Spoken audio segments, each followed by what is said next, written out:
नमस्कार। मुद्दा तो है, मैं आपका स्वागत है। मैं हूं आपके साथ ब्रजेश चौक से। आज मुद्दा है नारी का अपमान, चुनावी घमासान।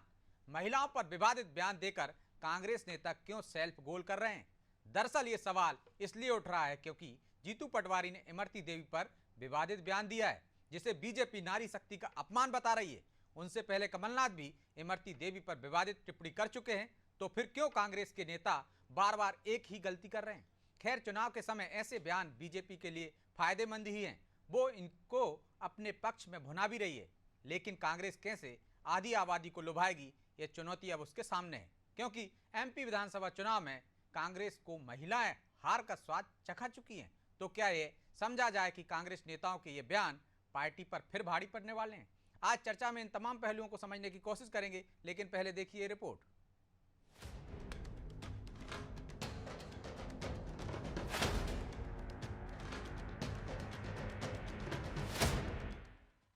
देखो, ऐसा है, अब इमरती जी का रस खत्म हो गया। जो अंदर चाशनी होती है, अब उनके लिए मैं कुछ बात नहीं। ओमकार सिंह मरकाम के विवादित बोल पर लगी सियासी आग अभी ठंडी भी नहीं हुई थी कि जीतू पटवारी के इस विवादित बयान ने इस आग को और भड़का दिया। पूर्व मंत्री इमरती देवी पर दिया ये बयान क्योंकि आधी आबादी से जुड़ा था, लिहाजा बीजेपी ने कांग्रेस पर हमले तेज कर दिए। ये हमले इतने तेज हैं कि बीजेपी इसे महिलाओं के अपमान से जोड़ रही है। मुख्यमंत्री डॉक्टर मोहन यादव से लेकर बीजेपी प्रदेश अध्यक्ष वी.डी. शर्मा समेत कई भाजपा नेताओं ने इस बयान की निंदा की। बीजेपी ने ये भी तय किया है कि जीतू पटवारी जहां जहां जाएंगे उन्हें काले झंडे और उनका पुतला दहन किया जाएगा। बीजेपी तो ये भी कह रही है कि महिलाओं के प्रति कांग्रेस की क्या सोच है, वो जीतू के बयान से साफ झलकती है। मैं तो ईश्वर से प्रार्थना करती हूँ कि कांग्रेस के लोगों को सद्बुद्धि दे। कांग्रेस के लोगों को ऐसा नहीं करना चाहिए। महिलाओं के साथ महिला बाहर निकली है, बाबा साहब के संविधान से हमारे सभी समाज की महिला बाहर निकली है। और मैं तो एससी समाज की महिला हूँ। अगर एससी समाज की महिलाओं के साथ इतना गलत व्यवहार कर सकते हैं तो ये उनके लिए अच्छी बात नहीं है। मैं तो सोनिया जी और राहुल गांधी जी से कहना चाहती हूँ, निवेदन करना चाहती हूँ कि आपने जो प्रदेश अध्यक्ष बना है, ऐसे प्रदेश अध्यक्ष है, उन्हें इस्तीफा लेना चाहिए। कांग्रेस पार्टी का आज जिस प्रकार से चरित्र इस देश की बहनों के सामने आया है, इस देश की जनता के सामने आया है, वो निश्चित रूप से इस बात का प्रतीक है कि ये वह पार्टी है जिसने कभी भी महिलाओं का सम्मान नहीं किया। कि क्या कांग्रेस पार्टी की प्रमुख श्रीमती सोनिया गांधी, श्रीमती प्रियंका गांधी श्री जीतू पटवारी के इस बयान से सहमत है? और यदि सहमत नहीं है तो उनका क्या बयान है इसके लिए? बीजेपी की निशाने पर कांग्रेस और जीतू पटवारी है, लेकिन इतिहास के पन्नों को पलटेंगे तो कांग्रेस नेताओं के तमाम बयानात मिल जाएंगे जिसमें वो नारी को लेकर आपत्तिजनक बयान दे चुके हैं। राहुल गांधी से लेकर कमलनाथ और दिग्विजय जैसे दिग्गज नेता भी इस फहरिस्त में शामिल हैं। जीतू पटवारी से पहले कमलनाथ इमरती को आइटम कहकर फंस चुके हैं। मैं क्या उसका नाम लूं? आप तो उसको मेरे से ज्यादा पहचानते हैं। आपको तो मुझे पहले ही सावधान कर देना चाहिए था। ये क्या आइटम है?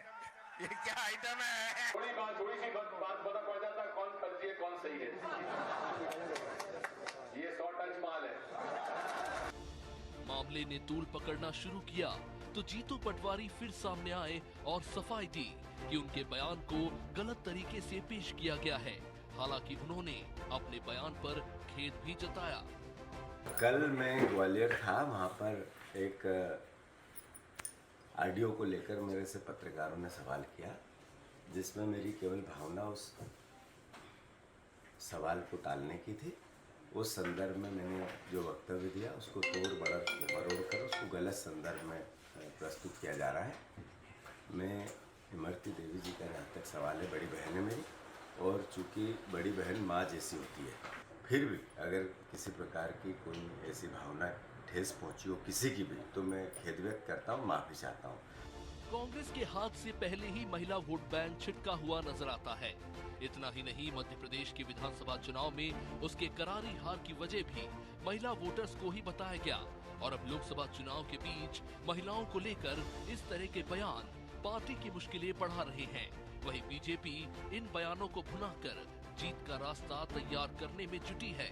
कुल मिलाकर कहें तो महिलाओं के मान सम्मान को लेकर मध्य प्रदेश में महासंग्राम छिड़ गया है। ब्यूरो रिपोर्ट, अनादि टीवी।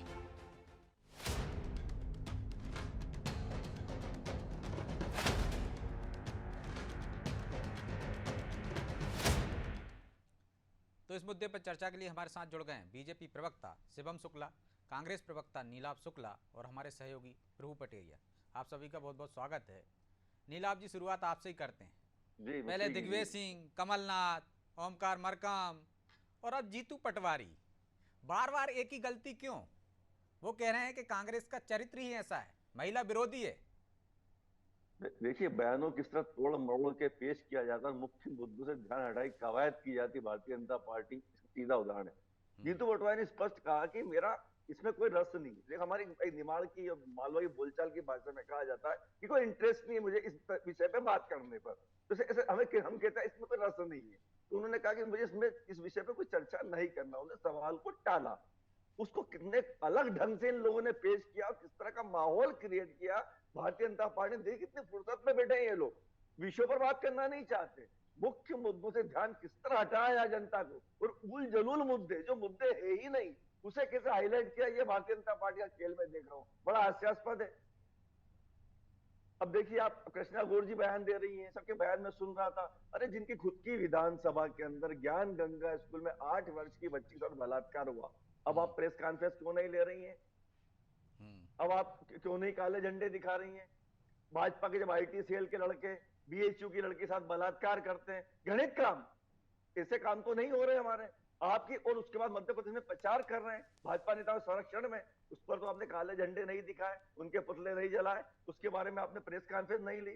प्रीतम लोधी बयान देते हैं कि ब्राह्मण महिलाओं पर गंदी निगाह रखते हैं, उन्हें बेवकूफ बनाते हैं, तब तो आपने खेद व्यक्त नहीं किया, तब तो आपने काले झंडे नहीं दिखाए। भाजपा के विधायक जो अयानगंज की में नगर परिषद के अध्यक्ष आज ही देखा रिश्वत के आरोप में पकड़ी गई, तब तो आपने अफसोस जाहिर नहीं किया। रेवन्ना जो मास रेपिस्ट थे, 2500 से ज्यादा उसके वीडियो चल रहे हैं, घृणित, देख भी नहीं सकते, सुन भी नहीं सकते, बच्चों से लेके बुजुर्ग महिलाओं तक, उसके लिए आप सार्वजनिक मंच से वोट मांगते हैं, तब आपको शर्म नहीं आती? उन पर अंगुली उठाकर आप कुछ बचना चाहते हैं? सुनिए तो, नहीं, मेरी बात सुनिए ब्रजेश जी, ये मेरे जो बड़े बड़े अपराध गिनाए, क्या जीतू पटवारी जी का अपराध इतना बड़ा है कि ये सब अपराध उसके सामने गौण हो जाते हैं?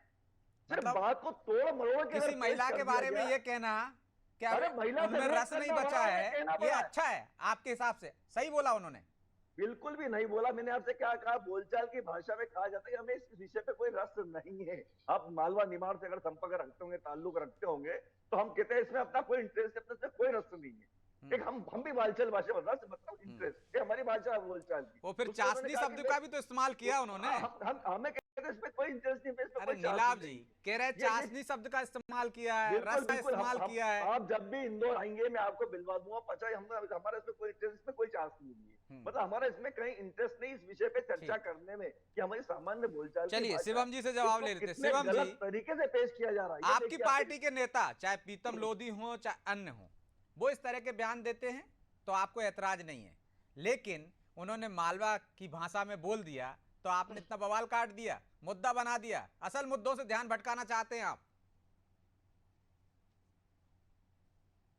देखिए ब्रजेश जी, जो सबसे महत्वपूर्ण और सबसे प्रारंभिक चीज है, कांग्रेस के प्रवक्ता भी आज अपने अध्यक्ष जी के बयान पर पर्दा डालने की कोशिश कर रहे हैं।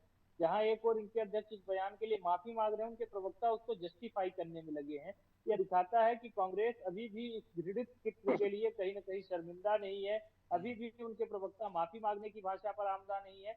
मृति जी सिर्फ एक महिला नहीं, एक दलित वर्ग से आने वाली महिला है। स्वाभाविक तौर पर उनका सामाजिक और आर्थिक स्तर पर कितना पिछड़ापन रहा होगा, किस प्रकार के संघर्षों को करके वह स्थिति तक पहुंची होगी, और उनके जीवन के रस और चाशनी पर बात करने वाले जीतू पटवारी कौन होते हैं?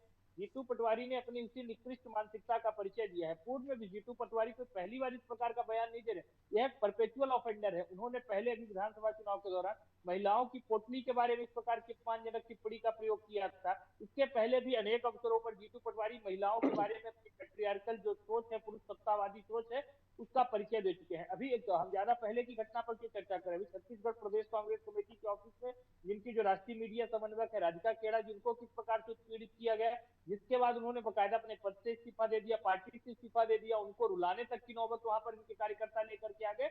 यह तो कांग्रेस का पूरा इकोसिस्टम है जो पूरी तरीके से महिलाओं का विरोधी है। लाडली बहना योजना का विरोध करते हैं, नारी सम्मान योजना का विरोध करते हैं। यह लोग लगातार इसी मानसिकता के साथ प्रेरित होकर के राजनीति करते हैं। लेकिन वो कह रहे हैं आपका चरित्र भी तो दोहरा है, दोहरापन मैं बता करते रहा हूँ ब्रजेश जी, मैं बता रहा हूँ ना, इस चरित्र पे अगर अब ये बात कर रहे हैं, इनके चरित्र की वानगी इनकी जो राष्ट्रीय सोशल मीडिया की इंचार्ज हैं और प्रवक्ता हैं सुप्रिया सुनील जी मंडी में रेट लगा रही थी। आपने सुना होगा, उनका ट्वीट देखा होगा, किस प्रकार से घोर निंदनीय ट्वीट किया था। रणदीप सिंह सुरजेवाला जी के ट्वीट भी हमने देखे। कमलनाथ और दिग्विजय सिंह, इनके तो अध्यक्षों की परंपरा है महिलाओं के बारे में इस प्रकार की भाषा शैली का प्रयोग करने की। टन माल आइटम जैसे शब्दों का इजाद किसने किया? कांग्रेस पार्टी ने किया। इनके कर्नाटक के नेता कहते हैं महिलाएं रसोई घरों तक सीमित रहे।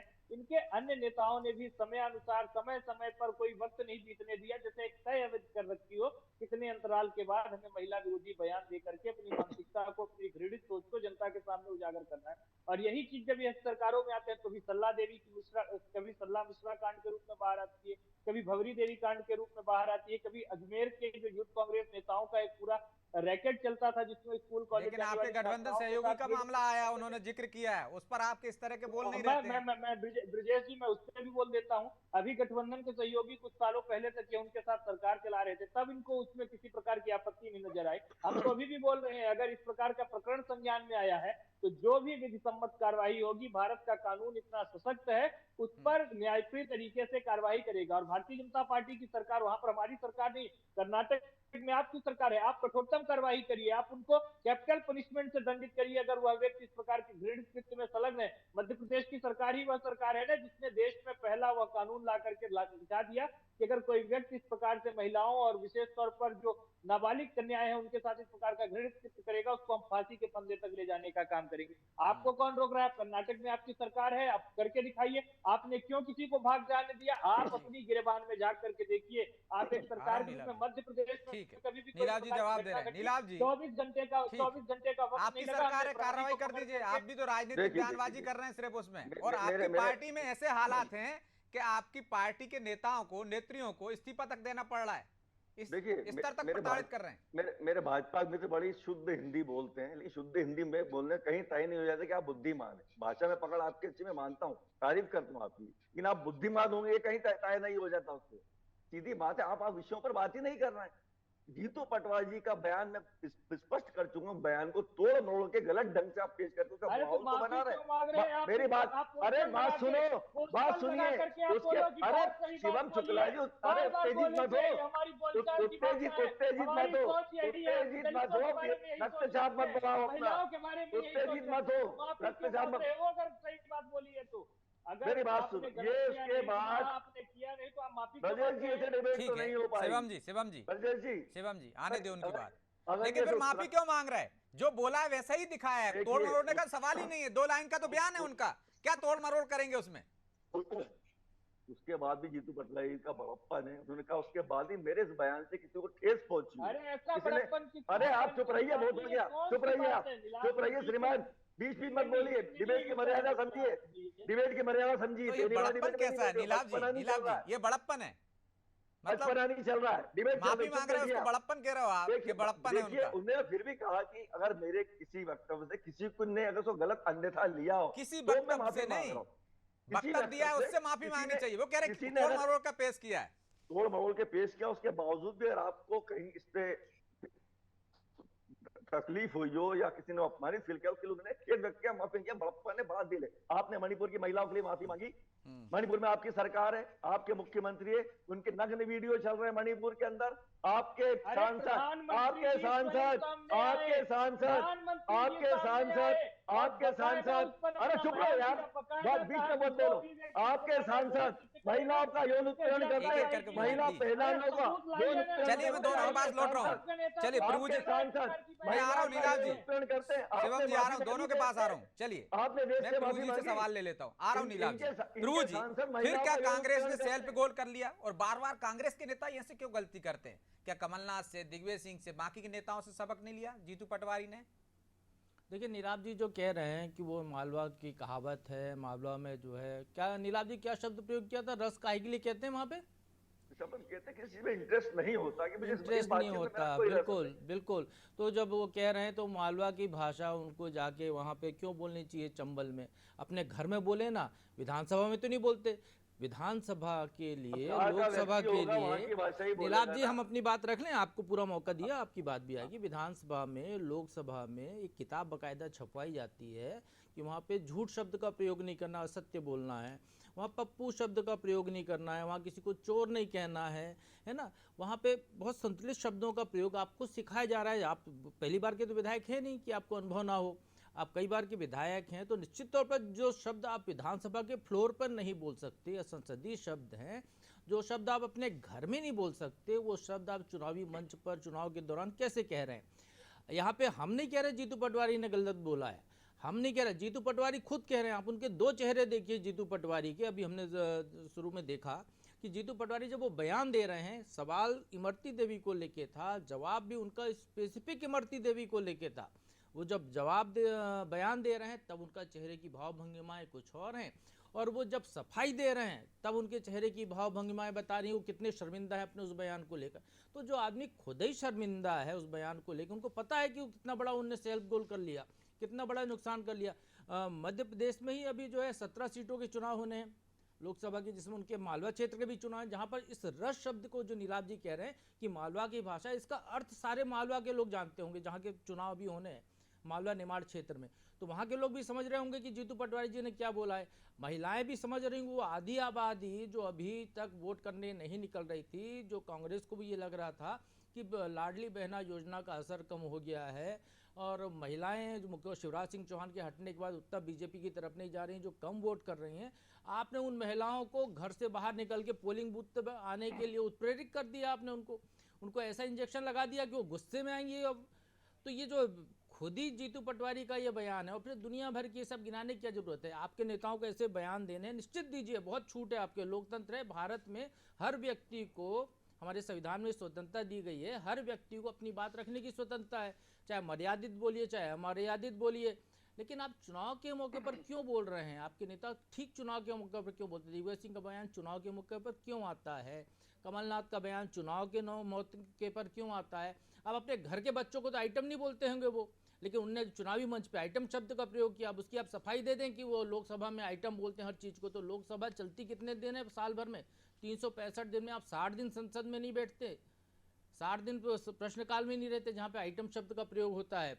और जिस बयान से खुद राहुल गांधी भी सहमत नहीं है। तो ये नेताओं को सोचना होगा, खासकर कांग्रेस पार्टी के नेताओं को सोचना होगा कि चुनाव के वक्त वो ऐसे बयान क्यों देते हैं जिससे नुकसान हो। अब मुद्दा बीजेपी ने नहीं बनाया, मुद्दा बीजेपी ने तोड़ मरोड़ा नहीं, मीडिया ने तोड़ा मरोड़ा नहीं, सिर्फ एक लाइन उनका सीधा सपाट बयान है। इमरती देवी को लेकर सवाल हुआ, उनने जो कुछ कहा आपने भी सुना नीलाभ जी। अब आपको उसमें लगता है कि कोई उसमें संसदीय भाषा नहीं है, कोई भद्रता नहीं है, लेकिन जिस तरह से जीतू पटवारी ने उसकी माफ़ी मांगी तो उनको तो लग रहा है कि उनने अभद्रता की, इसलिए वो माफ़ी मांग रहे हैं। तो निश्चित तौर पर यहाँ गलती हुई है, और चुनाव के मौके पर ऐसी गलतियों से पार्टी को बचना चाहिए। पार्टी को बचना चाहिए। एक बड़ी खबर भी आ रही है, अब जीतू पटवारी पे FIR दर्ज हो गई है SC ST के तहत जवरा थाने में।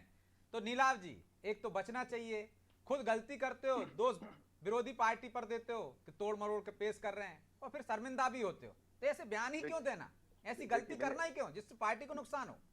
देखिए वो मीडिया के सवाल को टाल रहे थे, इसलिए उन्होंने कहा मेरा इस बात तो सिंपल बिना बोले भी जा सकते थे।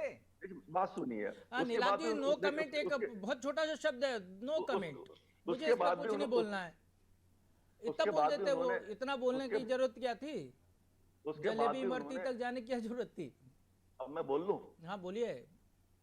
उसके बाद भी उन्होंने उसकी क्षमा मांग ली, मेरे किसी को मेरा बयान अन्यथा लगाओ, जबकि उनका बयान अन्यथा नहीं था, सामान्य बयान था। उसके लिए उन्होंने खेद प्रकट किया। ये बड़ी कर रहे हैं आप पुष्टि कर रहे हैं, जिसके लिए आपके अध्यक्ष माफी मांग चुके हैं। मेरी बात सुनिए, आप मेरी बात मुझे होने नहीं दे रहे हैं, या तो आप बोल लीजिए, मुझे बोल हम तो केवल आपको आगाह कर रहे हैं कि आप पुष्टि कर रहे हैं उस बयान की। कल ही मुझे बुलाया क्यों गया? अब हर बात मेरी काट रहे हैं। ठीक है, आप बोलिए। सरकार का दायित्व होता है दलील निष्पक्ष रहे। अरे भैया नीलाभ जी, निष्पक्ष ही हम आपको आगाह कर रहे हैं कि आप पुष्टि कर रहे हैं उसकी। निष्पक्ष होकर बात कीजिए, मेरी बात शांति से सुनिए पहले आप। जीतू पटवारी जी का बयान मैंने आपसे कहा, स्पष्ट कहा था, उन्होंने पत्रकार को टालने के लिए कहा था, मेरे इस बात में कोई रस नहीं। फिर भी उन्हें लगा किसी ने इसे अन्यथा लिया हो, जबकि बयान अन्यथा नहीं था। तो उनका बड़प्पन है, उन्होंने माफी मांग ली। इसमें कहां गलत हो गया? अरे माफी तो इनको मांगना चाहिए भारतीय जनता पार्टी के नेताओं को कि इनके IT सेल के लड़के PHU की लड़की के साथ रेप करते हैं, ये इन्होंने माफी मांगी। मणिपुर की महिलाओं के लेकर इनको माफी मांगी। इनके सांसद महिला खिलाड़ियों का यौन उत्पीड़न करते हैं, वो महिला खिलाड़ियों जब न्याय की गुहार लगाती उन्हें सड़कों पर लपेटा घसीटा जाता है, हार करके वो अपने मेडल प्रधानमंत्री की चौखट पर छोड़ाती है। इन्हें शर्म आई, इन्होंने माफी मांगी, इन्होंने प्रेस कॉन्फ्रेंस ली, इन्होंने काले झंडे दिखाए? नहीं। जीतू पटवारी का अपराध इतना बड़ा हो गया, जो ब्रजभूषण से बड़ा अपराध हो गया, BHU के लड़कों ने किया उससे बड़ा अपराध हो गया, जो 12 साल की बच्ची उज्जैन में अर्धनग्न रात भर पहले दौर में ये सब चीजें बोल चुके हैं। नीलाभ जी, क्या इसमें चुनाव पर कोई फर्क नहीं पड़ेगा? आपने उन महिलाओं को एक तरह से अपमानित करके उनको घर से निकलने को मजबूर नहीं कर दिया आपके विरोध में वोट डालने के लिए? बिल्कुल, सुनिए मेरी बात। भारतीय जनता पार्टी पूरा प्रयास कर रही है कि मुद्दा विहीन हो चुकी है, इनके पास विषय नहीं बचे, तो इस मुद्दों को लपक रही है, उसका इश्यू बना रही है, मुद्दों पे बात नहीं कर रही, मुद्दों ध्यान हटाई कवायद कर रही है। इससे कहीं कोई फर्क नहीं पड़ेगा। सब जानते हैं ये भारतीय जनता पार्टी का एजेंडा है, किस तरह माहौल खराब करना, बात को तोड़ मरोड़ के पेश करना, लोगों को कीचड़ उछालना। फिर तो माफी नहीं मांगनी चाहिए थी। माफी मांगना बड़प्पन है। मैंने आपसे कहा किसी को बयान अगर मैं आपसे बात कर रहा हूँ, मैंने मेरे पत्रकार मोदक कहा कि दलील निष्पक्ष देना चाहिए, इन्हें अगर अन्यथा लगा तो मैं अभी माफी मांग लेता हूँ। तो इसमें इनको अगर अन्यथा लगा हो तो इसमें क्या गलत है? बड़प्पन है तो उनका। ठीक है, तो शिवम जी, चुनाव आयोग में आपने शिकायत कर दी, अब तो FIR भी दर्ज हो गई, फिर मंडल अध्यक्षों को, ब्लॉक अध्यक्षों को, जिला अध्यक्षों को क्यों निर्देश देना पड़े कि जीतू पटवारी को आप हर जगह काले झंडे दिखाएंगे? और उनके घर पे आज प्रदर्शन किया, वहां राम की तस्वीर पर भी पैर रख के खड़ी थी महिलाएं। क्या मुद्दा नहीं है? और दूसरे विकास के मुद्दा फीका पड़ गया। वो वीडियो भी चल रहा है, वीडियो दिखा दीजिए। मैंने वीडियो पहुंचाया आपके स्टूडियो में, राम के चित्र पर, हनुमान जी के चित्र पर महिलाएं रोज रही है। आपने जिक्र नहीं किया, मैंने किया नीलाभ जी, जो काम आपको करना चाहिए। मैंने वीडियो पहुंचाया आपके। हाँ, चल गया, खबर चल गई है, उसकी जवाब ले रहा हूँ जी। विदेश की अगर ऐसा कोई विषय संज्ञान में आए तो स्वाभाविक तौर पर किन परिस्थितियों में इस प्रकार की स्थिति निर्मित हुई, इसके बारे में संगठन जांच करेगा। लेकिन जो दूसरा सबसे महत्वपूर्ण विषय है, जीतू पटवारी जी को झंडे दिखा करके हम यह साबित करना चाहते हैं कि कांग्रेस की मानसिकता ऐसी सिस्टमेटिक है।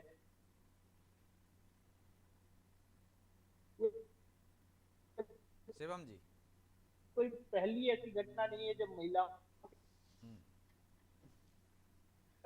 कांग्रेस में परंपरा मिलती है कि कमलनाथ प्रयोग करेंगे, इसके बाद जब अन्य कोई जीतीय नेता बनेंगे तो वह उसी परंपरा का पूरी मुस्तैदी के साथ निर्वहन करेंगे। तो पीड़ा और दिक्कत हमें इस तथ्य से है कि कांग्रेस जो क्या कहते हैं कि संघ के मुख्यालय में आपको शॉर्ट पहने हुए लड़कियां नहीं दिखाई देती हैं, उनको संघ के मुख्यालय में भी शॉर्ट में लड़कियां देखने, तो महिलाओं को भोग और विलास की वस्तु के रूप में देखना, यह तो कांग्रेस की प्रवृत्ति और मानसिकता है। भारतीय जनता पार्टी का तो मानना है नारी हमारे लिए शक्ति स्वरूपा है, शक्ति से भी इनको आपत्ति है, इनको शक्ति भी नकारात्मक लगती है। शक्ति के बारे में भी राहुल गांधी 2 चरण के चुनाव में महिलाओं ने कम मतदान किया और आपको मौका मिल गया कि आप घर से निकालने का। लाडली बहना भी फीकी पड़ रही थी, आपकी योजनाएं भी फीकी पड़ रही थी, ये अच्छा मौका मिल गया आपको।